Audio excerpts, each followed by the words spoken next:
Pilipinas, una sa ating mga balita. Sa botong 19, 4 at 1, tuluyan nang inarchive ng Senado ang impeachment case na inihain ng Kamara laban kay Vice President Sara Duterte.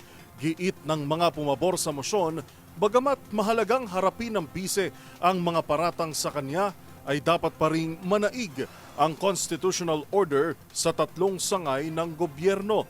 Ang pahayag ng mga senador, alamin sa report ni Raymond Dadpaas. Nagkakaisa ang 19 na senador na bumoto para mailagay sa archive ng Senado ang impeachment case ni Vice President Sara Duterte sa pagsasabing nararapat lamang na sundin at respetuhin ang Korte Suprema. Ito ay ang desisyon nitong unconstitutional ang articles of impeachment laban sa pangalawang Pangulo. 4 ang tumutol at 1 ang nag-abstain na si Senador Panfilo Ping Lacson. Ayon kay Senador Juan Miguel Zubiri, malinaw ang kanyang paniniwala sa pagsisimula pa lang ng impeachment.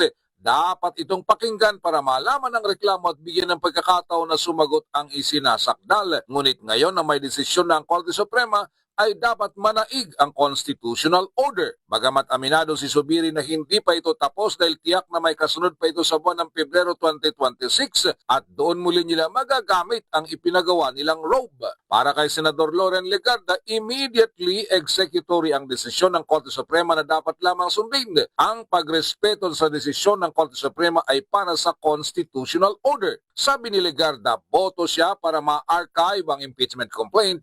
Ngunit bukas ito na muli itong pag-usapan depende sa maging desisyon ng Korte Suprema kasunod ng motion for reconsideration na inihain ng Kamara de Representantes. Para naman kay Senador J.B. Ejercito, kailangang respetuhin ang desisyon ng Korte Suprema upang umiral ang law and order. Sabi ni Ejercito, kahit na hindi sila sang-ayon sa desisyon ng Korte Suprema, ay responsibilidad nila bilang co-equal branch of government na sumunod dito. Sa panig ng magkapatid na Senador Erwin at Raffy Tulfo, malinaw na walang jurisdiction ng Senado bilang impeachment court dahil ito ay unconstitutional. Sabi ni Senador Erwin, hindi ito pagliligtas kay Vice President Sara dahil kung may lehitimong impeachment complaint, ay muli nitong susuportahan. Sa dulo, sinabi ni Senador Lito Lapid na mataas ang kanyang respeto sa Korte Suprema, kaya dapat lang sundin ang desisyon nito. Sabi ni Lapid, ang pag-archive ay hindi nangangahulugan na pinawalang sala si VP Sara Duterte, kundi ito